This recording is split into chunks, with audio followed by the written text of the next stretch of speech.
Right now I'm in Wilhelmsburg. It's south of Vienna, and Mhm. but yes, in Austria. So the climate change has also arrived here. I don't know over there, but here there is not so much snow, but it's very windy and cold. Okay. And I haven't checked. I haven't checked over, but I hear very little about uh, snow problems up there. I don't think. yeah, maybe in But Tyrol there is more snow. Like the famous ski resorts, Ischgl, Sölden, Lech, etc. There is snow, artificial snow also, but here it's not so much. But it's fine for me. I no. prefer the warm climate. When I was young, 200 years ago, we had this me and my brothers. We had this um, shared apartment 1 week. No, actually, one summer week and one winter week each year in Matrei in Osttirol, Ah, yeah, yeah, yeah. and and um, that was at in those days. It was not that snow safe. Mm, Sometimes I think of it. Is there any snow at all these mm, days? yeah, yeah. Uh, So you went to but ski over there to Matra. yeah, Ah, nice, nice. uh, and it was cozy. And when it was snowy enough, then you could uh, the last run all the Mm, way to your own veranda and then walk inside. That's cool. cool, cool. And that when you don't have to walk through a whole city And, with and, your and when you were skis when on you your were in Matra, shoulders. Mr. Jonasson, if I start with my first question that I was thinking what to ask you because I've watched YouTube, Google, and there's so many interviews.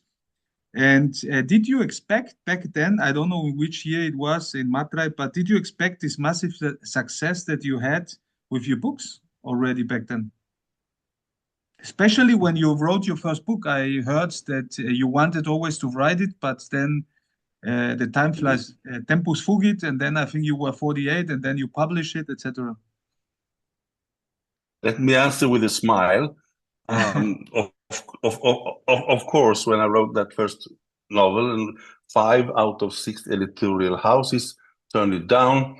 When Wow. the sixth one said, "Oh yes, we would like to publish this," of course, I then thought, I bet it will sell in 25 million copies. So of course not. No, at the time, let's put it this way: I was always a writer. I know from the day I was a writer. It was in ninth grade. My Swedish teacher asked me to stay when the bell rang and everybody ran out. If you are 15 years old, you don't stay longer than you have to in the classroom. And she said, "Hey, Jonas, could I have a word with you, please?" And I thought, "Oh, what did I do now?" Or rather, I thought, I know what I have done, but how can she knows that? And but it wasn't about that. She asked me to sit down and she said, you know, um, in a next spring you have to decide for college and stuff. How are you thinking around that? I had no thinking around that. I wasn't. I didn't do my homework. I was young. I was living. I had sports and stuff. So I said, I don't know, whatever. Maybe this 2 year economy class. That was the simplest way to enter to college. Then she said, "We changed my life." No, I don't think so. I've been working as a Swedish teacher for 30 years. I have never ever met anybody writing as fantastic as you do. I think you should be an author or at least a journalist. Exactly those words. And I always knew I loved to write, but I didn't have a clue of that I was in any way writing better or more different than others. So from that day, I would say I was an author, or I am an author, and then it only took like 35 years to practice it. But during all those years, yes, I became at least a journalist, if you excuse, and when the day was right, and I needed, I know, I have colleagues, 20, 21, 22 years old, they can write brilliant, obviously, they can write brilliant novels. I'm sure I needed those years to mature, to find my own way of writing. I have, since a very long time back, forgotten your question, but you got an answer anyway, of some kind. What happened immediately after this talk with the teacher? You remember that? Because you thought maybe No, she's going to be angry about something, but about this huge compliment that she did. What happened then? Did you? No, as I said, what happened, obviously, it is something I create afterwards. But what happened was we had a 5-scale degree, 1, 2, 3, 4, 5. A 5, then you are a great, and a 1, then you are lousy. I had an average of like 2.4 at the time, and a few months later, the grade was 4.7 instead, because I started to open my books doing my homeworks, because thanks to her words, I realized that no, I have to go to this college with these demands, and if I don't fix my grades, I won't enter there, and then it will take longer before I can be a writer, which obviously blah blah blah. So that was the immediate result, that I became a 3 times better student. With, as you mentioned, so many sold books, I think 45 languages. It was also in Germany. 47. 47? Oh, wow. Do you, can you name the 47 languages? No, but no, I cannot. But I can name one of them, namely Iran. Farsi. I got the. It's quite a few years now ago, but my agent got a telephone call from Tehran with a wish of making an interview with Mr. Jonasson, and since he is number 1 and 5 here in Iran, and my agent said, "Excuse me, but firstly, Jonasson is not published in Iran, and secondly, if he were, how can he possibly be number 1 and 5?" And the Iranian journalist said, we don't bother about rights and stuff in this country. 2 editorial houses printed him, started to sell, and one was a little bit more successful than the other. So I mean, number 1 and 5 in Iran, and that is the 47th country. But don't ask me for any money, because I haven't got a single dime from them. But I'm happy anyway. But you weren't invited to give like a lecture, like a reading in Tehran or something? Not yet? No, not yet. The thing is that why I remember this few-year-old story is that my mother and father-in-law, they are born in Iran. So my wife, well, she's born here, but we have around Christmas and stuff and festivities, we have, of course, some Persian traditions Oh, wow. together. And my father-in-law, he keeps me informed of that the different stores around Stockholm, they still do sell Jonas Jonasson in Farsi. But and he thinks it's funny.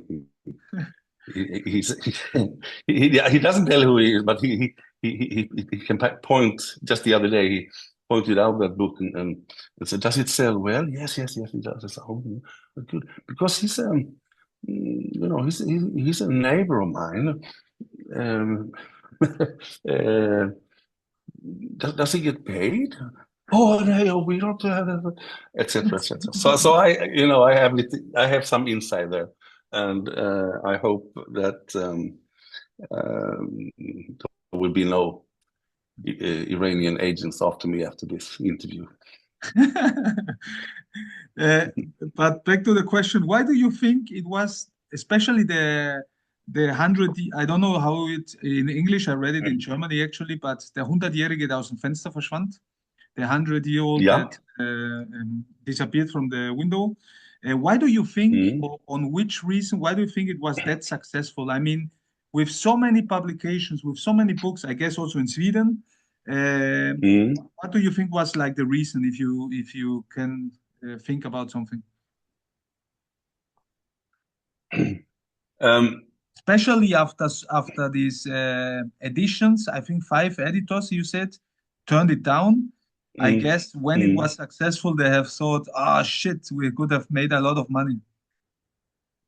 A few years later, I met one of them in SAS business class from New York to Stockholm. No, after 5 hours, he introduced himself as literate alien from the Bonniers, and I said, but you turned me down. And then he said, I know. Okay, but I don't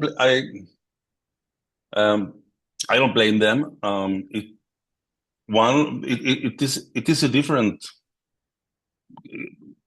kind of approach. It is social, engaged, and humor, serious and surprising, and it is not a criminal novel. It is not a love story. It's very much not a love story. I castrated the main character, page 38, sterilized, so it had. Some people say I started a new gender, and that might be one explanation. But then again, you can only be a highly surprising debutant once.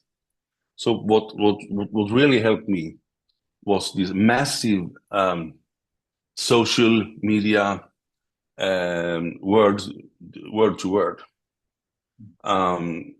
like, oh, you must read this. I don't know where it come from. It's so blah blah blah blah. Oh, fantastic, new.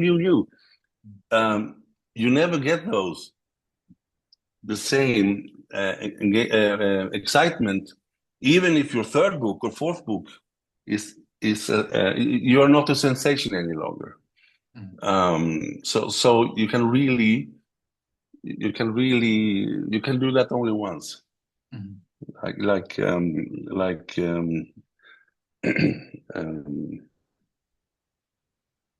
No, I lost them. But with so many years working as journalist and considering yourself a writer, and I see you're like, well, I don't have to say it, but like very creative. What did you, what was the point of decision to say, I continue this, because I guess you have had many like book ideas, and that you took the decision on the 100-year-old guy. What was like the point that you said, let's do this one? Or was it only just this idea that you wanted to develop? No, my limited novel had this basic idea that I wanted to, in my way, describe the shortcomings of mankind during the, at the time, worst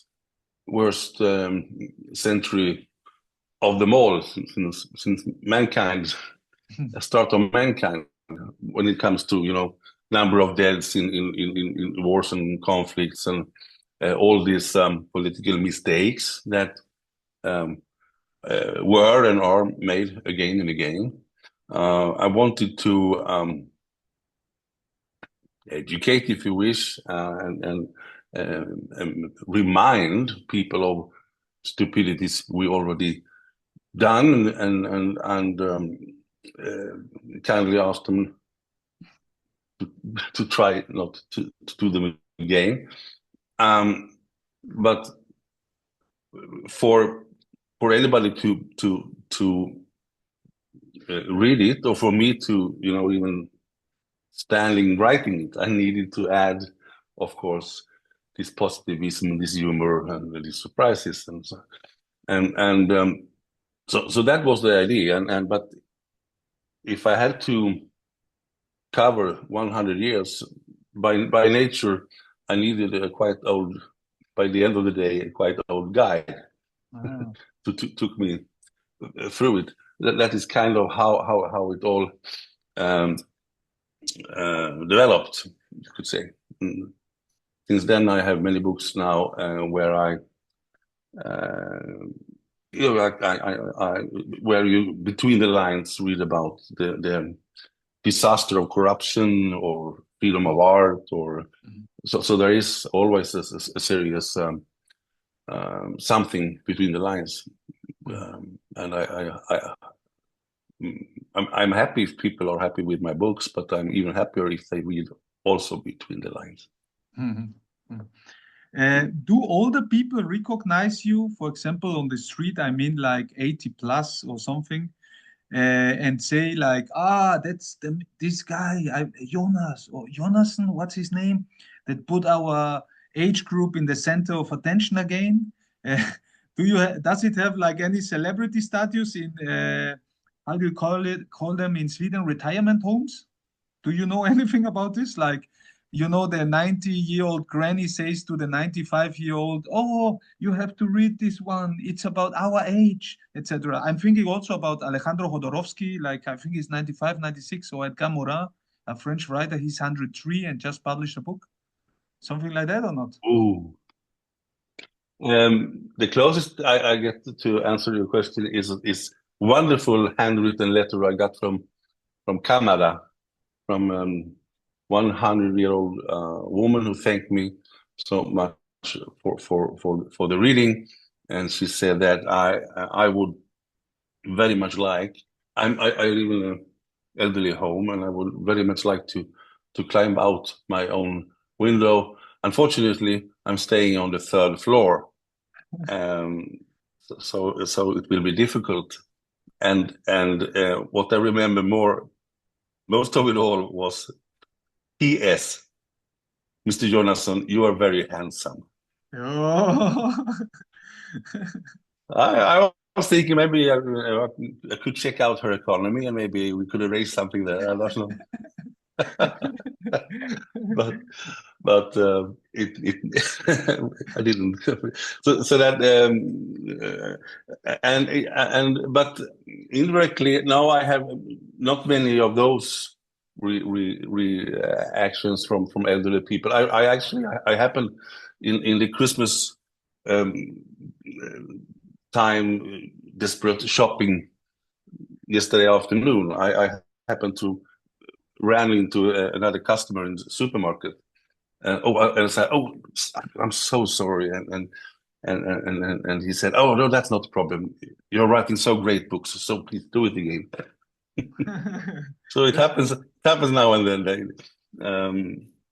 When you have no idea of that you are recognized or in any way, so suddenly, um, and it's good to hear.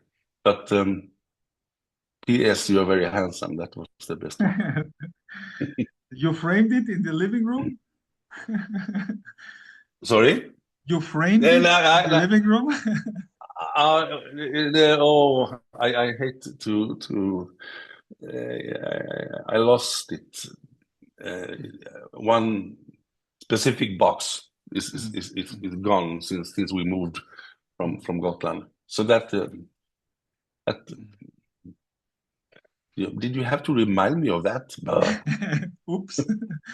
How do you get Yeah. along with being older? I mean, I think you're still very young, but you're 63 from what I know. And you said like youth is like 200 years ago. But what does age mean to you personally? Well, if we can put this urgent and very bad asthma that is still under investigation, what kind of asthma it might be, and which take me back and forth to hospital. I I don't, and I don't think I should. I don't connect that with getting older. I don't, asthma is not a typical uh, disease you get once you're older. You can, um, um, so I would instead say that I think, and I've always thought that now I am 1 year older, 1 year or more experienced, smarter, and everything. I have Handsome. always thought that I've always thought that this year was somehow better than last year, etc., etc. Okay. And then, of course, you have these um, COVID-19 years and yada yada. But overall, um, uh, I'm happy getting older. I always Mhm. was. Mhm. If we go back to the roots again, you mentioned already the school scene with your teacher, but during all this, I think it were 30 years or something that you said, did you have any literary influences? Like, I mean, while you were working as a journalist and then always thinking about writing yourself, etc., that you said, these books have impacted me, influenced me, or something? Um, while, or rather before, mainly before I really started with journalism, I studied languages at the University of Gothenburg, Swedish and Spanish.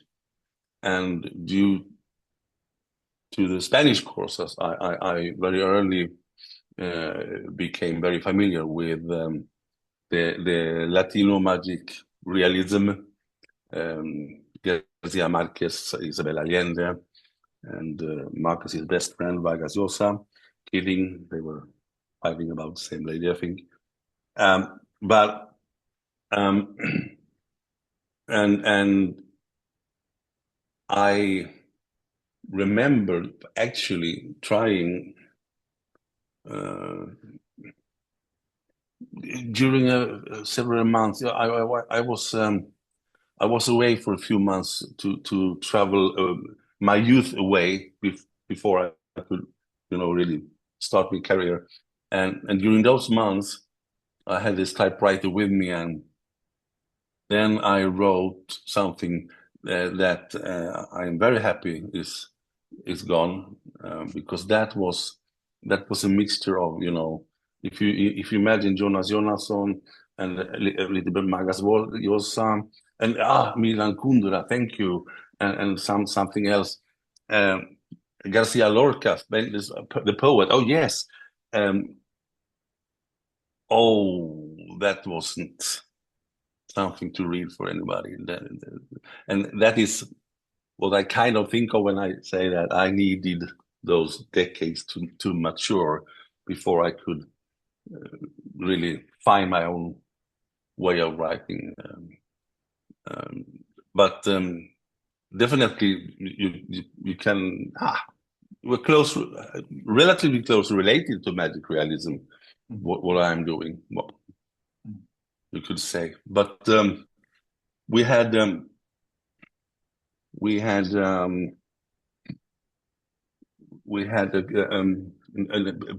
pre-Christmas evening, me and my family last night, and I got this as a Christmas gift. Yeah. It is actually Polish chocolate, but my son's mother, yes, that is. It's written by Jaroslav Hasek, a Czech, and he didn't finish it. He died before he finished it. Talking about death and age, but the Brave Soldier's Fate is the name of the book, and then, excuse me, yeah.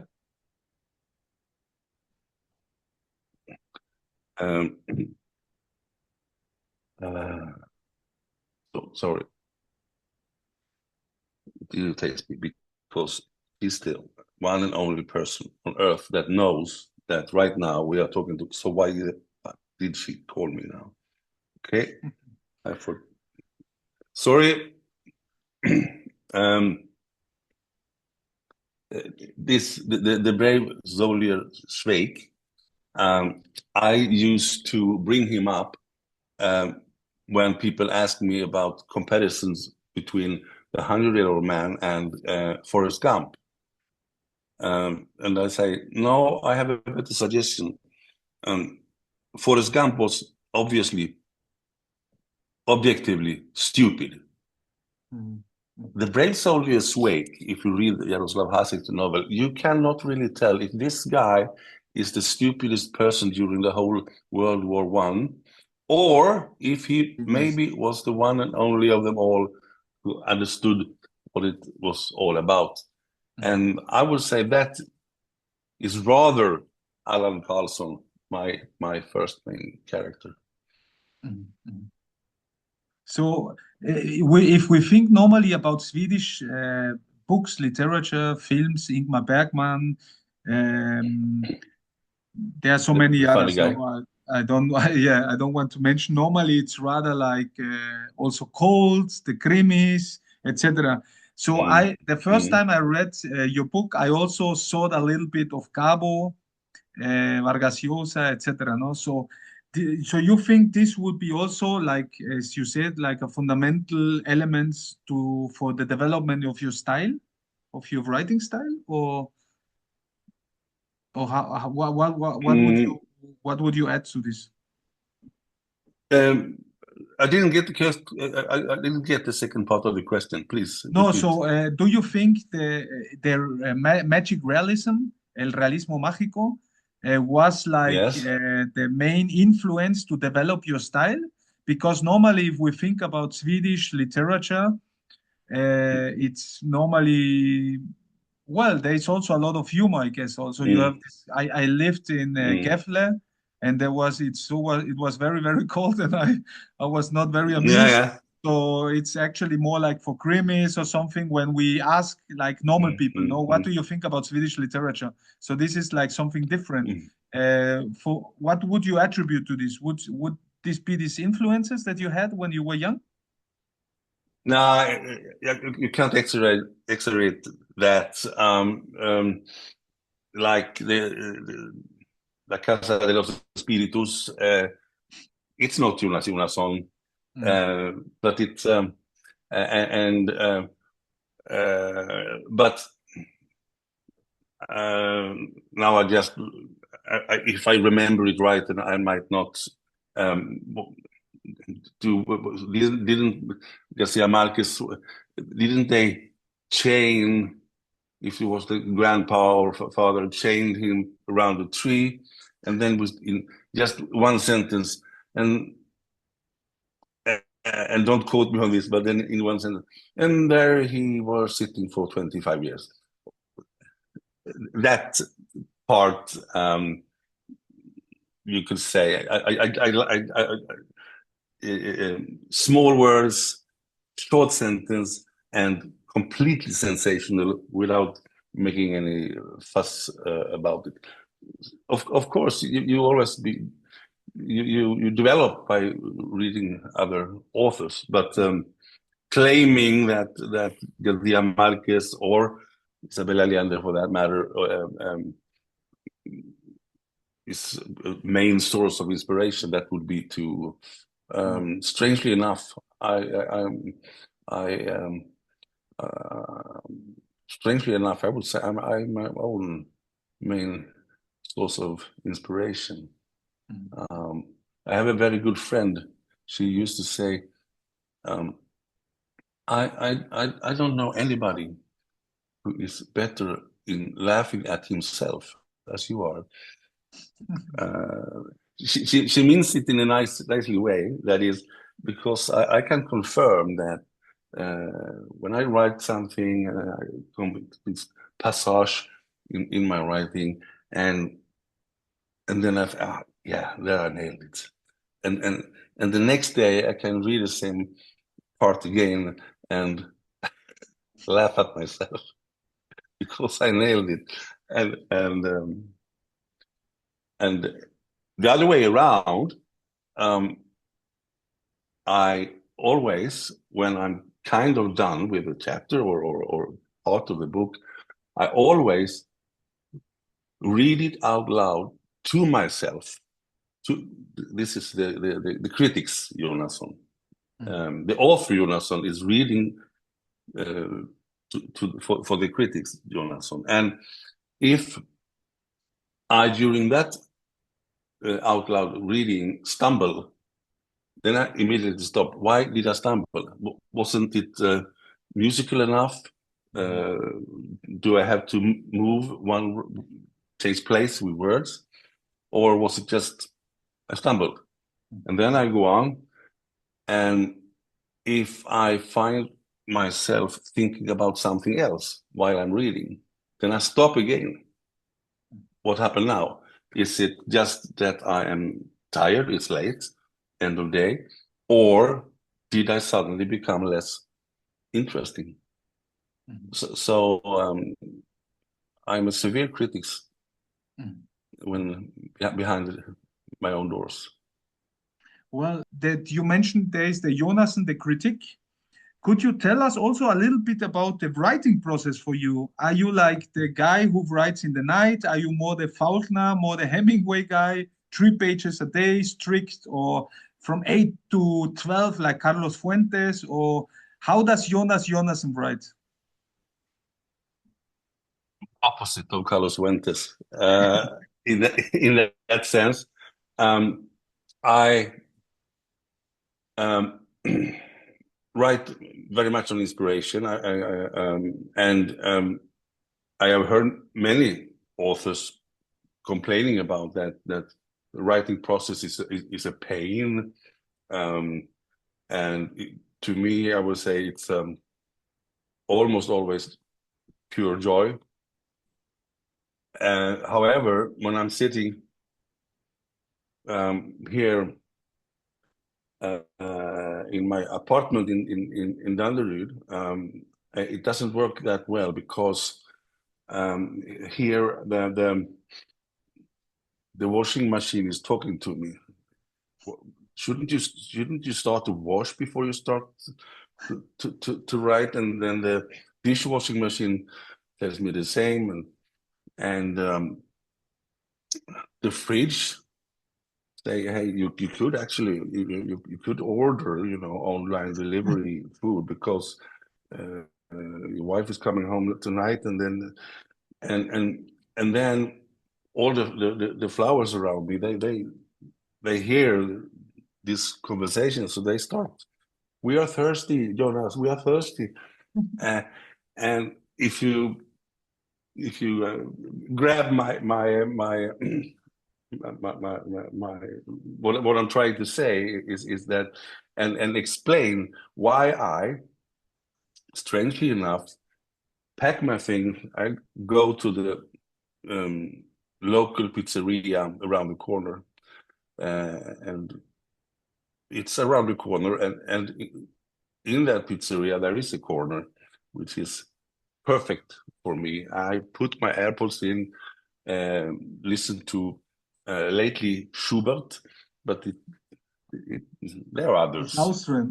These yeah, okay, good for you. But they are, I almost said they are Austrian all over almost. But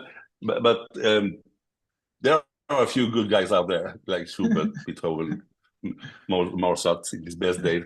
Okay, and there I sit, and suddenly I can focus, and that has during the last year become my second home almost. I have the other regulars. They know me, I know them, and they always respect when I AirPods in. Don't bother him. But after a long day, I could even relax with a beer with the other guys, between 9 and 10, but when they close. So we have come friends as well. And if a non-regular try to interrupt me, or they are like my guardians. No, he's writing. So please, can you? Cool.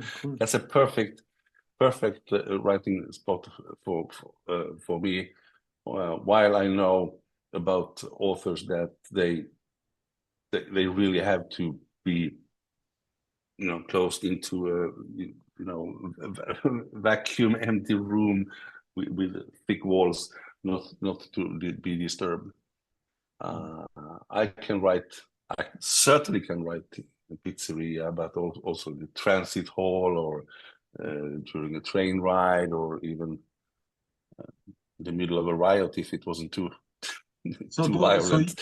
So your average day is like you go to the same spot, pizzeria. They know your table. This is Mr. Jonasson's table. Don't touch it. This is for him. The guys already know he's writing when the earplugs are in.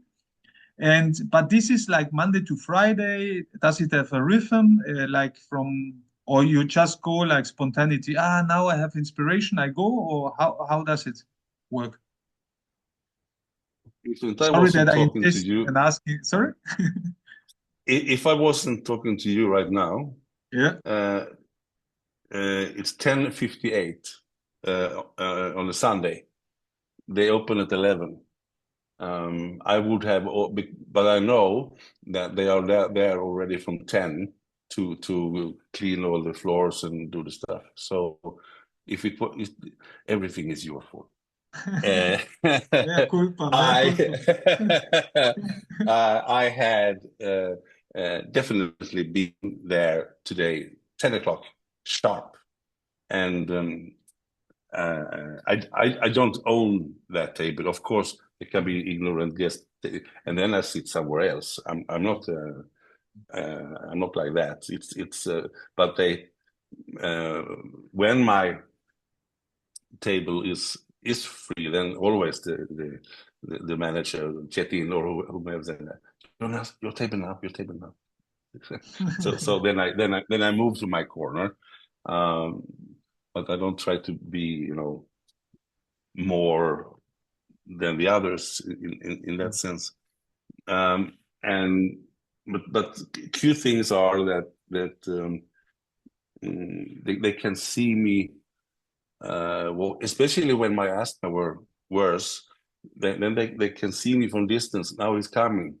So when I sit down, then there is always this big glass of water and a cup of coffee. It's all because they know that is what I will order first thing I order. So it's already served. How many It's cups of cute. coffee during the writing process? Oh, I don't know. No, I am into this Swedish tobacco, Mm. um, but uh, and I'm into coffee, but strangely enough, I don't. I can be out. I can forget to drink coffee for several days, Oh, but I can never forget to take my this. Swedish tobacco. Now, Is no, but it can two, 3 cups of coffee, mm. and then I have this. Um, as I told you, this is not water. It is with vitamins and stuff, and that is what I put vitaminish tablets into that big glass of water, and to the coffee. So I'm quite healthy until I take out the applies, close down the laptop, and make my feel that I'm ready for the day. And if I don't have any obligations to wife or son or anything, then I gladly stay with Johan,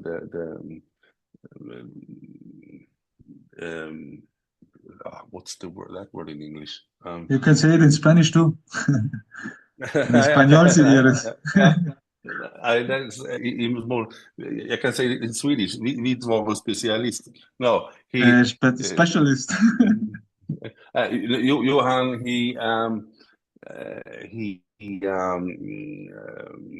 He's a constructor of when he installs Mm, refrigerators, stoves, mm, freezers in mm, new apartments. And then we have Magnus, mm. the basket coach, and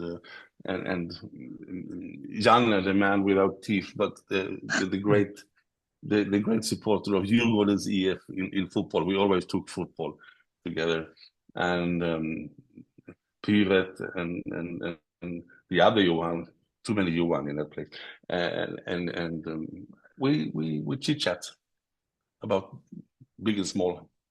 So this is like also a source of inspiration for creating your characters because you have like Um, really bizarre, extraordinary protagonists always, no, in your novels. in their dreams, they hope that one of them should one day show up in one of my novels. But I tell them that no, this is a private sphere. I don't do like that. You so poor you will never show up. And I would say nobody has ever showed up. No character of all my characters has a förebild and is based on one certain person. However, I have always, through my whole life, I have been collecting on, interesting people interests me. People that go their own paths. When I lived on Gotland, I had was the countryside. I had a poultry house with 3-4 chicken, and the fucking fox took them. So I needed 3-4 new ones, and I went to this guy, Tofta. I heard he sold of that special Gotland breed chicken. That he was a breeder of that. That guy, he turned out to be breeder of chicken, but Gotland can be a vacation island. So he was also running a go-kart truck, selling 1 euro for one lap or whatever. Mm. He was a professional judo instructor. Wow. And he was a composer of classical music, and he was professor of international economy. Wow, that's And a mixture, huh? Polymata. I couldn't use that guy in any book because nobody would have believed me. You Mm. cannot just do that. He was almost insulted when I said, why are you not a professor at University of Stockholm? Mm. How could I be that? I'm breeding chicken on Gotland, right? Yeah, okay, I got it. And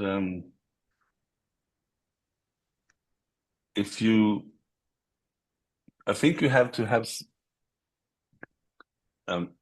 be kind of open-minded to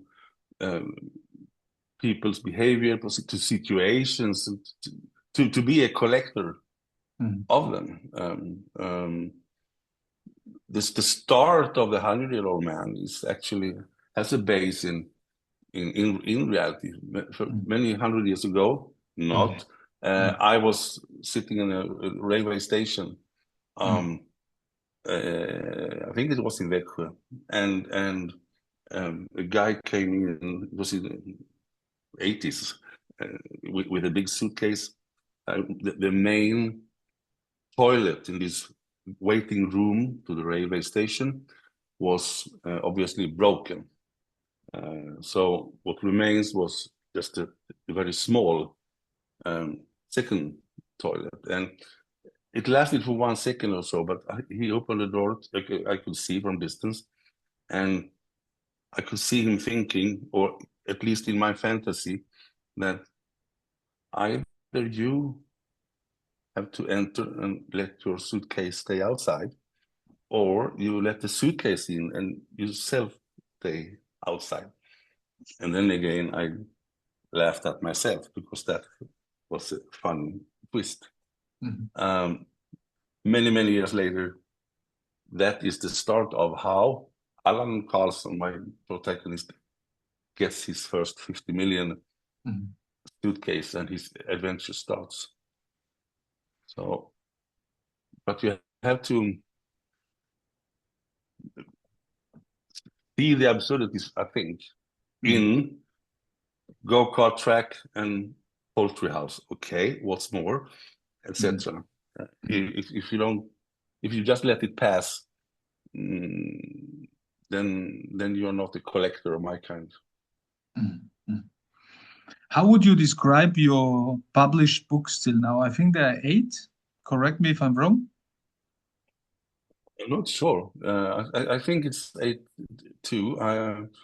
Or how would you describe your work, your oeuvre? How would you say, and what can we expect still from Mr. Jonasson? What is still? Of course, he's still working on something. You just published a book. I have it here in German. And yes, what are we Can you expecting? can you can you? It was too close, so I didn't see it. Also, It was it's in German, der verliebte Schwarzbrenner und wie er die Welt sah.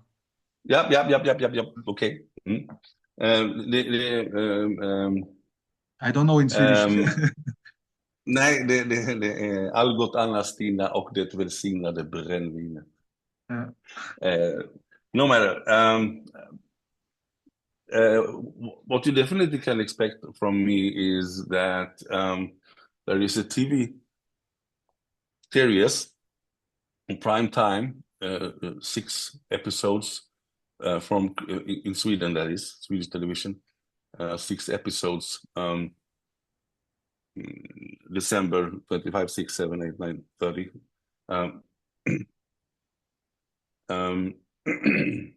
And in cooperation with Disney Plus. So shortly after that, it will go global, and it's story by Jonas Jonasson. And it is about, I'm afraid you are too young, but in October 1981, the world was this close to a World War III, because on one hand you had on one hand you had a senile, drunk Brezhnev. On the other side, you had a communist-hating Ronald Reagan, and in the middle, you had a nuclear atomic submarine Soviet Union that entered Swedish military area in the South Swedish archipelago, and it went on a rock. And it stayed there. The submarine type was called Whiskey.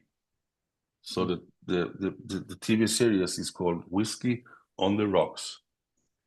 And it was 10 extremely dramatic days. There are trailers on YouTube if you Google it. 10 extremely dramatic days where Soviet ships stayed just outside the border to Sweden. How NATO came, I'm sure you believe submarines and NATO planes and everybody calling each other, and there was some advanced plans of Soviet ship enter Swedish area to free the submarine before the Swiss could go into it and see its secrets, which turned out to be nuclear bombs. And that was 10 dramatic days. And 2 years ago, I got the question if I could write a vast storyline on that. And that was something new to me, because suddenly, because I was, this was in 81, I was 20 years old. I was already interested in social and politics and so on. So those 10 days were very dramatic to me. Now, I remember very well the Swedish Prime Minister at the time, Mr. Torbjörn Fälldin. He was a character I couldn't have invented, because what's his name? Torbjörn Fälldin. Okay. He was a sheep farmer. He smoked his pipe, and he preferred to stay on the countryside. And he was always thinking twice before he spoke. His English was so bad, and he had still he was bright. He was a smart guy with all this. So, I mean, we are almost back on Gotland now. That character, together with the Minister of Foreign Affairs, who was always famous of not being able to choose between red or blue tie, and then we had these two old fishermen in the archipelago who were those who actually discovered the boat in the first place, leaving comments like, "Oh, what a fuss this became! We shouldn't have called anybody about it." So big, super Swedish politics, super global, and also down to this fishermen, big and small. And I got all the characters in my lap, and I couldn't resist. So Google it. There is a quite long trailer, and on YouTube, Whiskey on the Rocks. I will definitely do. How will you celebrate your 100th birthday, and which adventures will you live? My 100th birthday, probably in the corner of my pizzeria, right? Probably they will surprise me with something, or because they will listen to you that you're coming because you're coughing. They will say, prepare the cappuccino and the water, no? And the pizza, okay? No, pure Americano at that time. Cappuccino is later on. It's a party coffee with extra shot. Or which I always also love to do is maybe me and my wife are out on a travel. But hey, I'm not, birthdays and Christmas days, and we are not. And I'm so happy that my wife is on my level there. And I love to give her something beautiful on October 17th or March 8th. Wrong day, April 8th, let's say. Because on Christmas Day you expect something, on birthday you expect something, but love is what? Why did I get this? Because I love you. Fair enough. So we expect you to be tomorrow also writing on the 24th of December at the pizzeria, or is it closed? No, that is the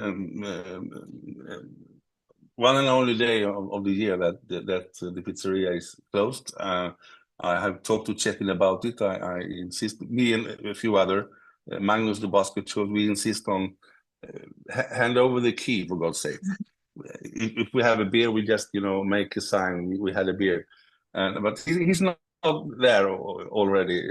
So now Christmas Eve will be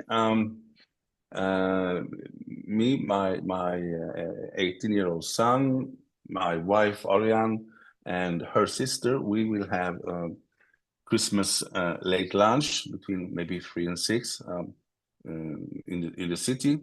It's my wife's sister Aya who made the reservation, so we can be pretty sure of that. It's respectable. And then modern family. Then my wife goes to her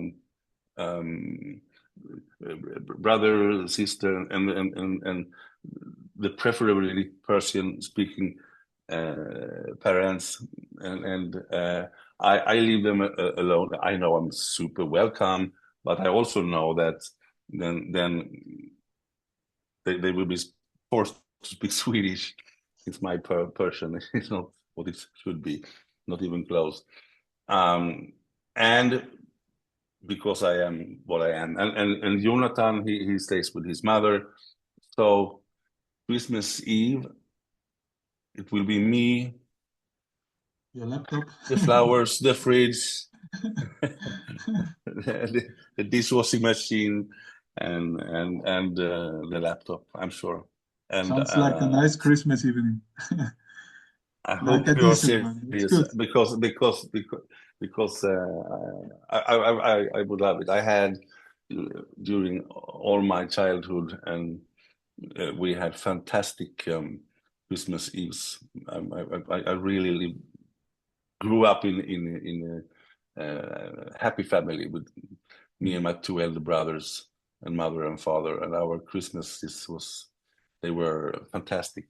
So now mother and father are gone, and the others, they have children and grandchildren, grandchildren very soon. I can't count them all, and they don't live in the Stockholm area. So being alone Christmas Eve, that's, I would say, cool. It makes me feel good. Do your brothers and family read also your books? Have them read them all, or they just say, yeah, I've read it, but I haven't read it? You know, to be polite. You know that, or? Yes. Both my brothers are early reviewers.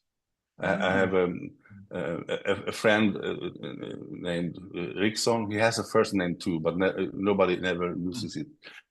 So Rickson, brother Lars and brother Martin, they get early manuscript, and brother Lars and brother Rickson, they are the better in actually Giving feedback? Giving feedback, yes.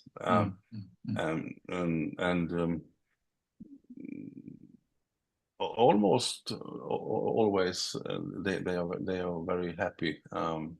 But it has happened that did you think of this or whatever?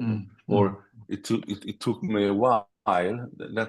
That what is what I have been struggling with the ongoing novel now. Do I catch you early enough, or because I don't want you to get tired of me on page 11. I've been working on that, but even if you, that is how I work. Even if I have already 200 pages written,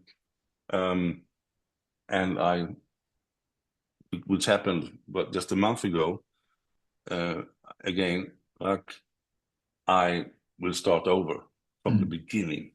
Then that is not true. Yes, I start over from the beginning, but very soon I catch the old page 78 to 85. There, it's just a matter of and especially since I now in my next coming novel, I love this because one of the most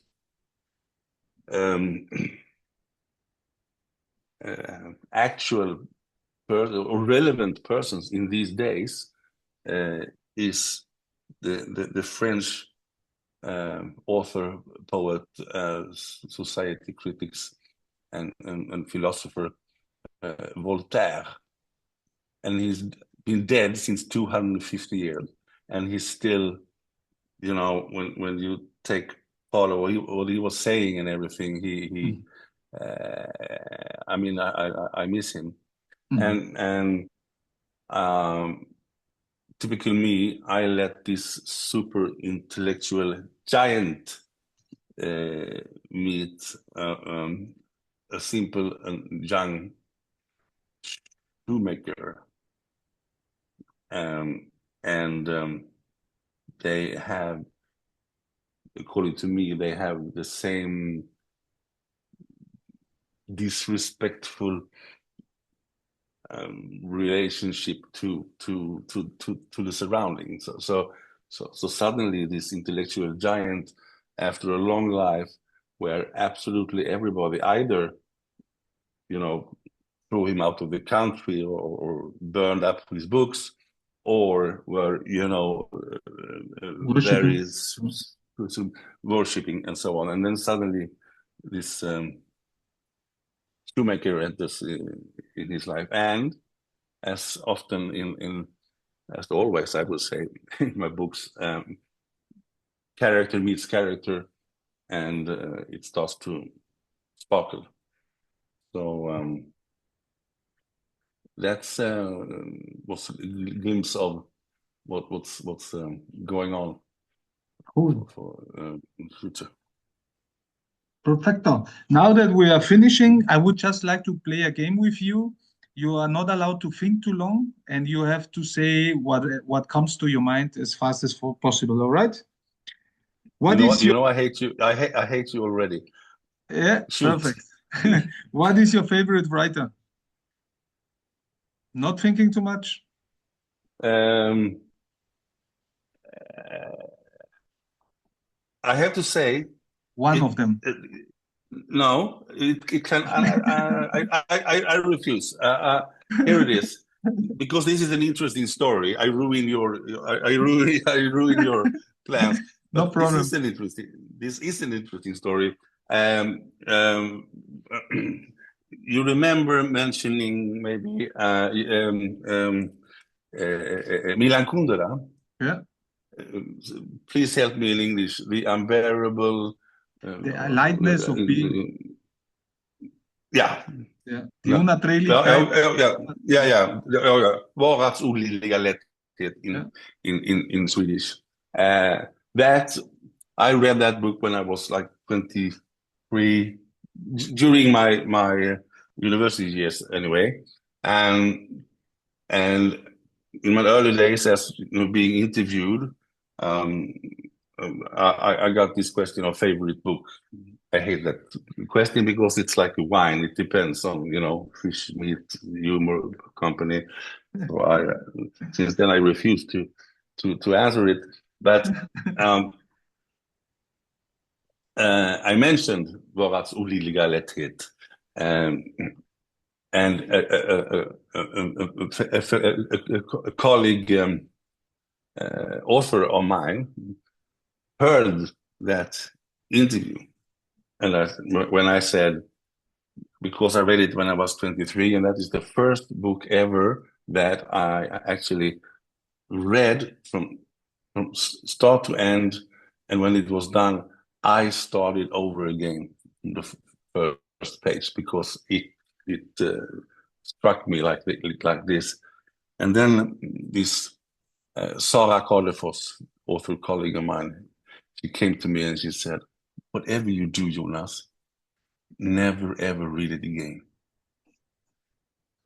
Because, and I understood, of course, because I cannot possibly be anything but disappointed. Because that was the 23-year-old me. The 63-year-old me couldn't be anything like disappointed. So if you repeat the first short question, it was exactly Your favorite writer? your favorite writer. Only one. Milan Kundera, 40 years ago. Today I don't have a clue, because I will never read him again. But you have to give a longer explanation to that. So I'm not kind to you right now, right? But I'm sorry talking too much. But another question I hate is which, and I hope that is not your question number two. I'm curious. Which idol would you like to have dinner with or something? And the Swedish newspaper Svenska Dagbladet made. I'm so angry with them, because I specifically told them I have no idols. I don't think it's worthy to have idols. You can certainly and should respect characters and yada yada, but to worship anybody, that is not it's not sane. Having said that, I said it would be interesting to sit down with Barack Obama, what he did, what he failed to do, how he got the Peace Prize, and what then happened? That would be an interesting dinner for me. And then the article became too long, so the editor struck half of it. So now on the internet it says that Jonas Jonasson's idol is Barack Obama, which is unfucking true. So I wish you good luck with your next question. That's media. That's media. Your favorite musician? I know it's like the wine question, but I just want to know if it's Schubert, if it's Mozart, or somebody else. No, I can't pick among the classics. There is. You like Wagner? Is that no, I when I'm not. Yes, I like Wagner, but what I do have to have while writing is most of the piano concertos. They cannot be too, you know. I mean, da da da da. It's not a good writing background. It's better. Fyrelise is better. What I have a Swedish troubadour. Is that an English, Swedish, German word? Troubadour. Yeah, troubadour. Swedish troubadour. folk. Yeah. Swedish folklore music. That means there is a guy. Unfortunately, he is a modern version of my old favorite, Cornelis Vreeswijk. Came as a child from Holland. Became Swedish. He's really, but he always. Mr. Jonasson, we have and then we have a few more minutes because I have questions for you. Yeah, you were saying about this guy. Sorry, once more. What did you say? If you want, you can finish the sentence. I had to interrupt you. It was about the musician. Thank you. There is Marvin Lee Meldau. Him you can Google. His songs in Swedish, strangely enough, that is what I prefer. But he has, you will notice, he has a special sound. A special voice, Marvin Lee Meldau, and then very interesting background, being whatever, half English, half Swedish, half I don't know. So if you force me to say a name there, I pick Marvin Lee Meldau, and within the parentheses, the old Cornelis Vreeswijk, but since it's international, nobody knows about my Swedish preferences. About the personality, you said already explained that you don't like the question when you explained about Obama, etc. But if I would ask you, you go in a time machine, you can choose whatever personality, whatever writer you like. You can go to Voltaire when he was in Berlin, in Potsdam, sorry. You can go to Macondo. With which journey would you choose? Like to have a cafe americano with a specific person, specific writer, specific personality. Of course, we would like to do as many journeys as possible, but if you have to choose one. Since you mentioned Potsdam, or Sanucci, or whatever the name was, you better write the book for me. That's why I'm curious about you, and so we have to talk about privately after the interview. Having said that, among many other things, the peace-loving Voltaire stayed for years together with the worst war king of the time. The religion super critic Voltaire. He just, you know, he didn't use that word, but basically it was fuck the Bible, the Quran, all the text. Yeah, they are made up shit. He became letter friend with the Pope in the Vatican City. So is it possible for a person to be more complex than that? I'm not sure. So you know, dinner with Barack Obama? Nah. Hanging around with Voltaire for a while. I think we'd be cool I together. like the idea. Also, when he was young, it was very crazy. Yeah. Any top 3 books that you have read? Of course, you mentioned Milan Kundera. He's quite close. He was from quite close from here. But I mean, like, it can also be in the last years, in the last months. Maybe your wife's will give you tomorrow for Christmas something. I hope it's not your own book. But I mean, like something that you want to mention that you can recommend also for anyone that will listen to us, but also for any possible aspirant to be a writer?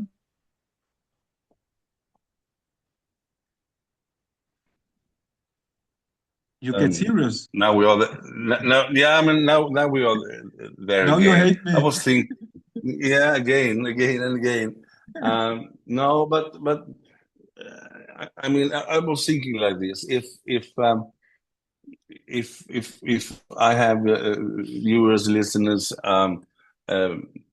liking my kind of humor or kind of, you know, positivism in a harsh world, then there is to many internationally, but not to everybody. There is a Finnish author. I think he's passed away, or at least he's in bad shape. I should have Googled this before. But Arto Pasilina. He is definitely translated. Several of his books are translated, and that is a Nordic, harsh Finnish environment, and he a little bit like me. He embraced positivism and glimpse in the eye, and he wrote quite a few inspiring books. I must say. One of them is The Year of the Hare, H-R-A-R-E, as a rabbit. And another in Swedish is Livet är kort, rytmen är lång. Life is short, rytmen is tall.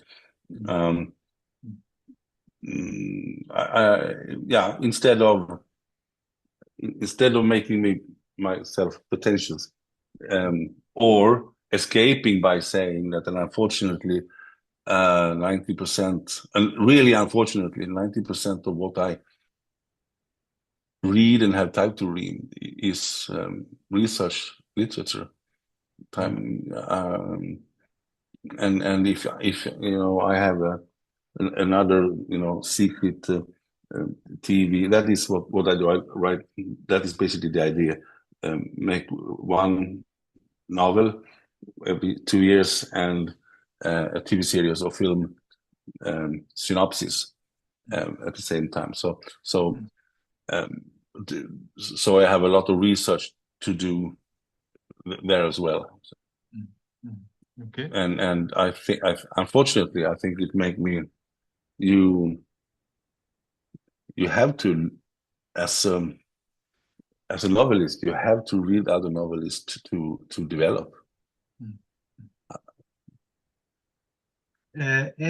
Of course, any favorite movie that you want to mention? Are you a movie guy or not? We absolutely. Again, it's a stupid question, but only one. or two. Yeah, or five. No, but that it makes you. I hope you understand why I react. What's your favorite wine? Fuck, it depends. But well, last night when we had our little pre uh, Christmas party, we ran into it was Jonathan's mother and Jonathan.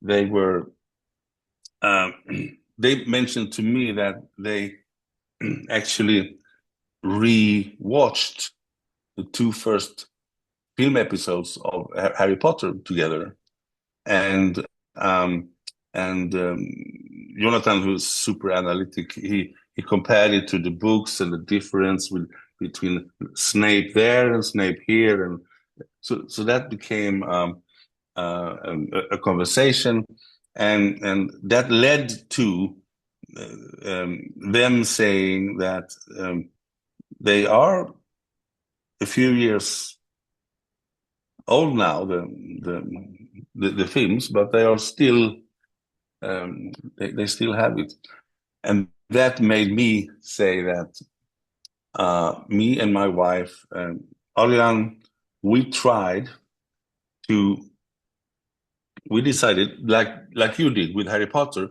I said we tried to do the same with James Bond. Start with film one and film two. By film three, we gave it up because it was outdated. And having said all that, it is still until this day, it's incredible to me how a 1970s film like Godfather 1 and Godfather 2, how fit they are even into this day. It hasn't aged at all. I just recently watched it again. Also, I can agree with The Godfather. Now, because you mentioned already wine, I love wine, and I know that the stupid kind of question, but which kind do you prefer? Rather Bordeaux, Burgundy? Do you prefer rather? I guess it depends, of course, on the. I want to provoke you a little bit. It depends, of course, on the meal, etc. That you, but what are like grapes that you love, that you say, now I want to go for a Chardonnay, I want to go for a German, or maybe there are also excellent Mexican wines. We had last night Chardonnay beginning, but very late, too late. My master chef, my son, made all this super meat solutions. He's great in the kitchen with asparagus, and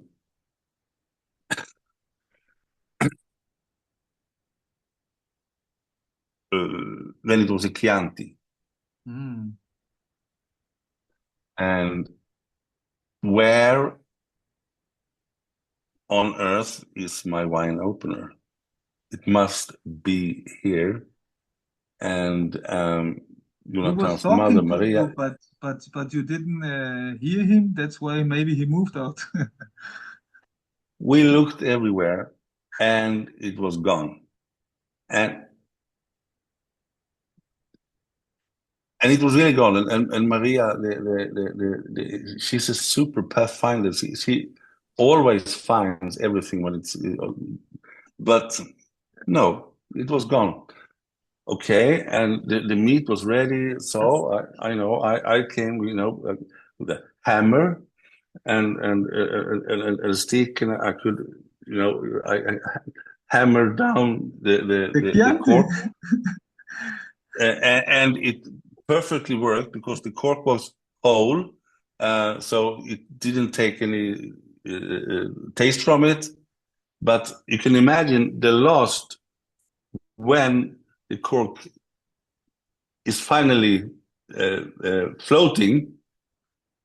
8% of the Chianti was on my shirt because it splashed.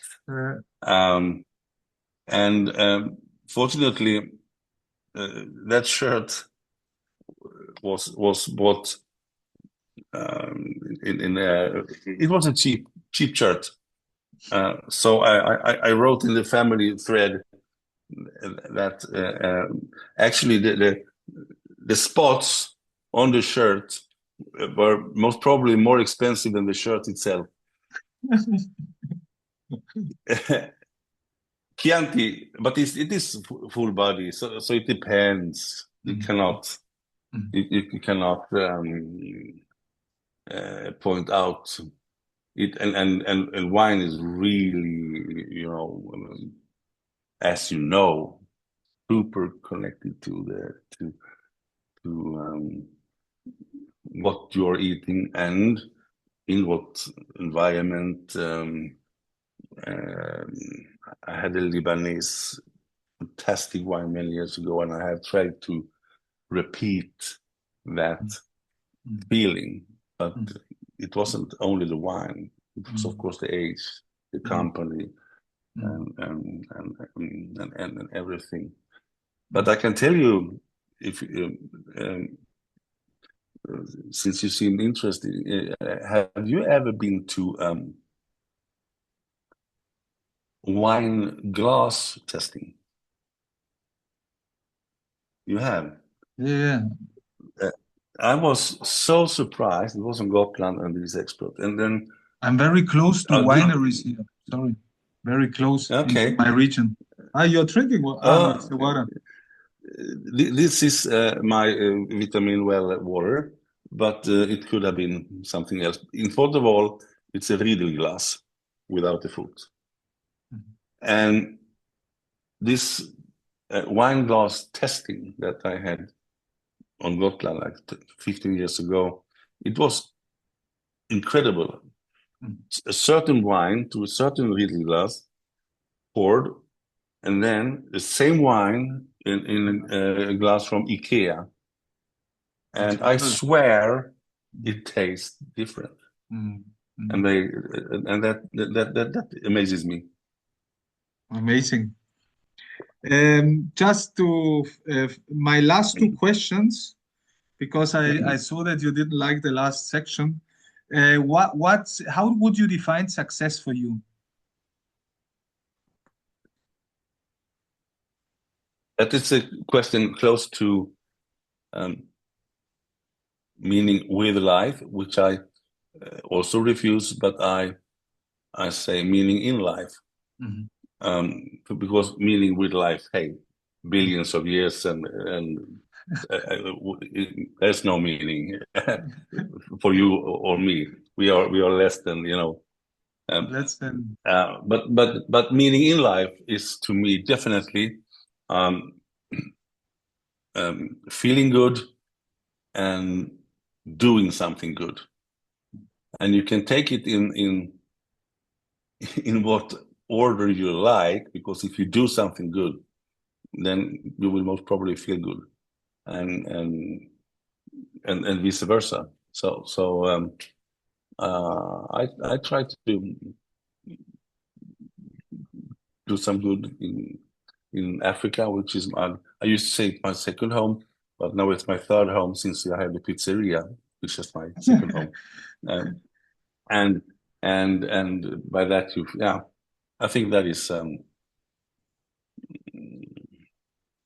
okay. What's it all about. And your favorite own book? Which one of your books are you most proud, or which one has the most interesting side or of the making also for yourself from your publications? It might be, since it was. I'm very happy with the one who is in English is called the Girl Who Saved the King of Sweden. In German, the Analphabetin. I mean, was my second novel, and and all these endless questions about, oh, are you anxious now if your second novel? And I swear I never was. I mean, what can you remember me speaking about I read out to myself, I'm our critic. If I write something that is me, that I like, and that is what I can do, then I'm happy. The worst thing would be if I would read a review that says yada yada shit, and I think, they are right. If I don't think they are right, then they are not right according to my complex personality. Then I really don't bother. So during the circumstances, the analphabeting. On the other hand, the short novel that came out in Germany and probably Austria last November, that in Swedish is named Det rådiga kommunalrådet, but it was about a German, Swedish, or a German bed company, Traumbett, came to Sweden and established in Sweden, and it was this female mayor. I don't know if you are aware of that book. No, I will Google it. Sorry. Yeah, it came out last year in Germany. It was exclusive for the German-speaking market for 1 year, and now it's just now recently published in Swedish, and that is the first book my 17, this close to 18-year-old son, who just passed by here, he went to the bathroom. That is the first book he actually read, and he said, "Fuck, I didn't know you could read interesting and funny books." So that is a cute little one, and he loved it, and I think it's uplifting, but it all depends. But the analphabeting, I must say, during the circumstances. Okay, Mr. Jonasson. It would be the last question would be just if you would like to add something else, that we talk about many things, about different topics. Any recommendation, suggestion, anything you would like to add to this? When are you coming to Vienna next time? Or have you been to Vienna? I say, as the Swedish Queen said in an interview many years ago, I choose not to answer that question. I've been to Vienna International Airport, transit, and I'm all ashamed of having not been there, embraced it, and that is absolute. And this is true. It is definitely on the top 5 list of me and my wife doing Vienna. It's crazy that I haven't been there as I should. I've been everywhere. So if you come here, of course, the Café Americano is on me, and also the Sacha cake. So we stay in touch, of course. And it would be a pleasure to show you around, or even if you're in the Austrian pizzeria with this, I just say, hey, leave him right, leave him right. Yeah, from my side, we would be, yeah. And my plan is that one of my because all of my books are on option, as it said, for films and TV series and so on. My plan is that one of the books will be a super mega hit in Hollywood. Then I will be so rich, so we can move everywhere and bring the pizzeria with us. And the people, of course, inside. Yeah. The characters. But now, Alejandro, now it's all about you. You are in Vienna, but your name is Alejandro. Yeah. And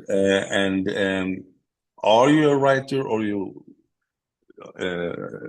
wish to be a writer, or tell me all about you.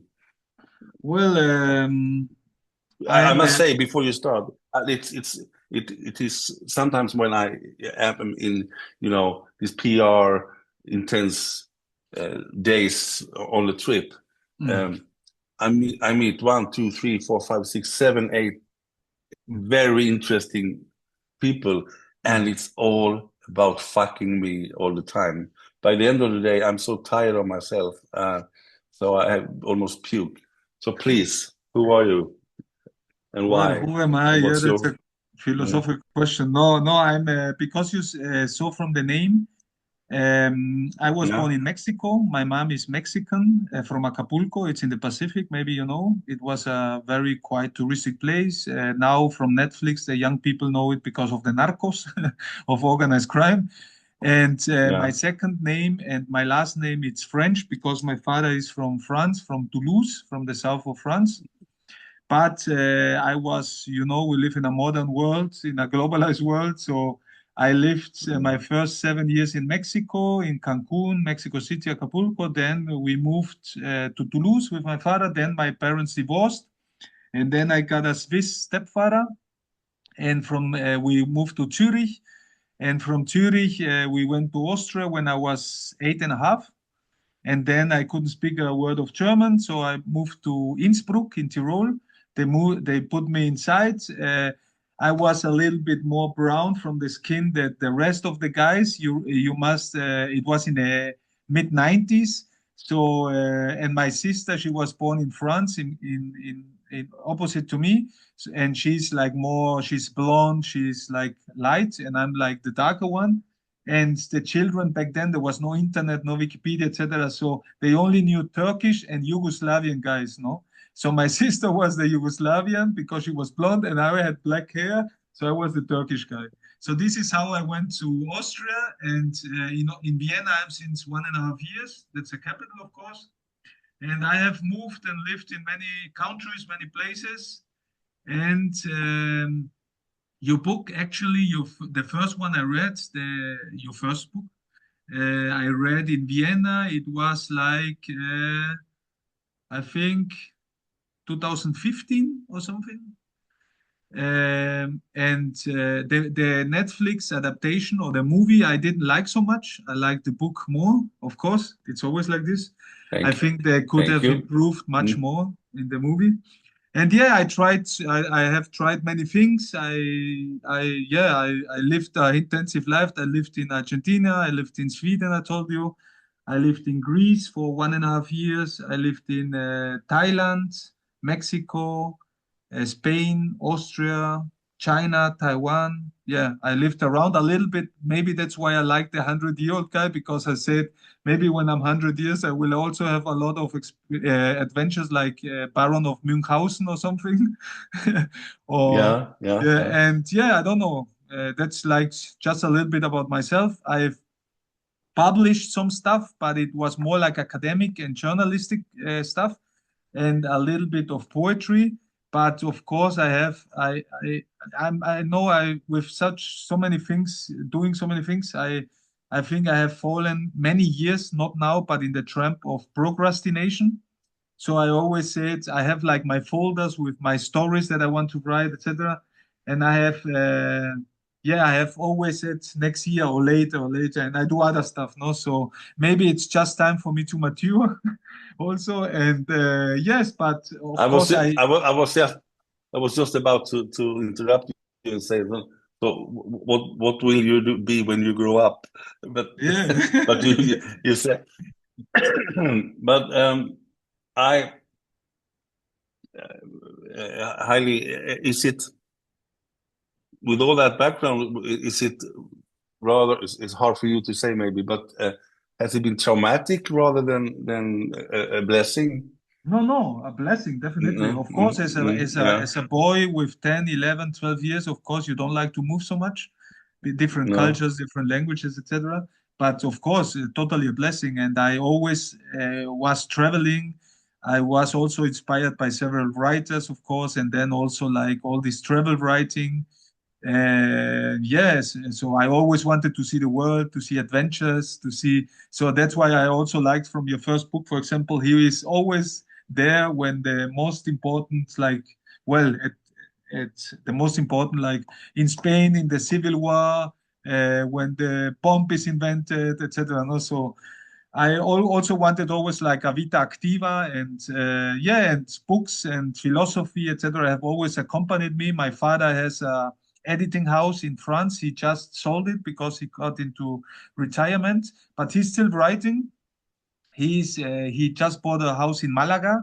I'm actually going in March to Malaga, and he was it was like more bande dessinée, so it was like more like cartoons, like comics, but not like in the typical sense. And it was also like with like more serious, no, not only like I don't know Batman or Spider-Man or something, but with philosophy, with all this kind of stuff.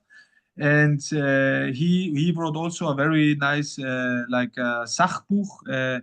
He was a critic against Sarkozy when he was in power, and several rights he sold to China. And yeah, then he's like writing now other stuff. And when I was young, of course, he always gave me good material to read. So I always enjoyed it. And yeah, because you asked, I was in Potsdam where Voltaire was in Sanssouci. I was, yeah, always when I travel, of Well, course. you Yeah. you were in Potsdam at the same time as Voltaire, no? No. No, No. of course, no, I Mm. wanted to see where Yeah. Voltaire was, etc., because I Yeah, like, yeah, yeah, yeah, yeah. yeah, but from other different writers, etc. So that's just a little bit about me, and yeah, curious mind, and yeah, I don't know. What about your novel writing? Yeah, I have to Is take it more discipline getting? in writing, and of course, it's also inspired by Realismo Mágico. Maybe you know Juan Rulfo, Mexican. I liked it kind of. Also, of course, like Carlos Fuentes, Rulfo, Elena Poniatowska, and Octavio Paz, I etc., I etc. I read. Correct me if I'm wrong, no, but I read Fuentes because he got the Nobel Prize, didn't he? No, he was nominated several times. Octavio Paz got it in 92, I think. Who was it then? I was so proud that I. I Vargas keep trying to Llosa say. from Peru. There are a few. There are quite a few.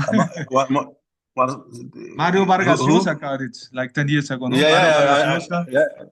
yeah, I know. But tell another one. Oh, what? Well, Gabriel García Márquez, Pablo Neruda, Miguel Ángel Asturias got it from Latin America. And I think that's all. Borges didn't even got it. Yeah, but you're No, closer. You're close to Stockholm. yeah, but yeah, I know. Okay, next time Yeah, I'll don't tell worry. you. Last question. Thanks to my beloved son, and his he has over intelligence and ADHD and kind of autism. Mhm. Um, Like my nephew. in the buff, no, yeah, Yeah. and uh, super professional help. And now he's really, since he always been 4 or 5 years older than his surroundings. Cheers. Yeah. Now he's taking off, um, and the older he got, the more I recognized myself in him. So, and we have this super expensive, super professional psychiatrist that Mhm. that, that helped him. And one day, 1 year and a half ago, when I recognized more and more in myself, in him, I texted this psychiatrist because we had that close relationship, so we could even text each other on Sunday. And I said, Lotta, I've been thinking, etc., etc., etc. Might it be that I have ADHD as well? Her answer was, Jonas, I have waited so long for you to realize that. And then started an investigation, psychologist, intelligence test, yada yada, expensive as fuck, and suddenly because this refrigerator, washing room, flowers and everything is typical. You have had ADHD all your life, but when you get older, you cannot. I was for so many years. I was super high delivery in media and so on in day and out, and then I felt that I couldn't focus any longer because I was older. So I always had it, but I could manage it. And then after this analysis and investigation and everything, I got the diagnosis and I got medicine for it. And here's my question. Might it be that you have ADHD and because you have the whole fucking world from experience and so on and maybe your mind is all over the place. I mean, you must have something super great to write down I'm sorry for talking too much, but if you have Mexico, China, Gävle, France, Malaga, and so on, to me it sounded like you counted up every device I have in the kitchen talking to me. Sorry, I just replied to the question, but yeah, maybe, I don't know. I will make a test. I don't know. I was always like never quiet, like always as a boy, playing, moving, adventures in the forest, etc. Maybe, yeah. And I think I have had many experiences. Yeah, it's just like, yeah, the time to mature, I think, and to sit down and take my writing more seriously. At the same time, fun, of course, because it's not too serious. I don't like serious things, but yeah. Not knowing your exact age, but it seems to me that you are about where I was when I was a debutant. Yeah, probably. And so it's not too late. So, but I wouldn't recommend. Who am I to recommend? But I wouldn't recommend, my story or too much. That's a happy thing for me. When it came to book 2 or book 3, they are never about me. In some sense, they are. But if you write a great story and you empty your own childhood, your youth, and what's next? And if it becomes a success, then novel number 2, okay, I already said everything. So now I talk too much. Now I will cough and say thank you. Me, I say thank you, Mr. Jonasson.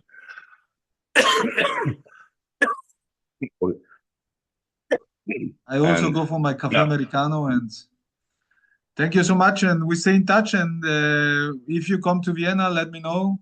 And yeah. But is it, since I hate you calling me Mr. Jonasson, is it Alex or Alejandro? Whatever you like, Alejandro and Alex is fine. Alex Alex. is like my nickname. Alejandro is like my formal name. Yeah. Alex and Jonas. Perfect, Jonas. Thank Okay, you. ciao bello. Muchas gracias. Thank you. Yeah. De Ciao, nada. ciao. Hey, hey, hey.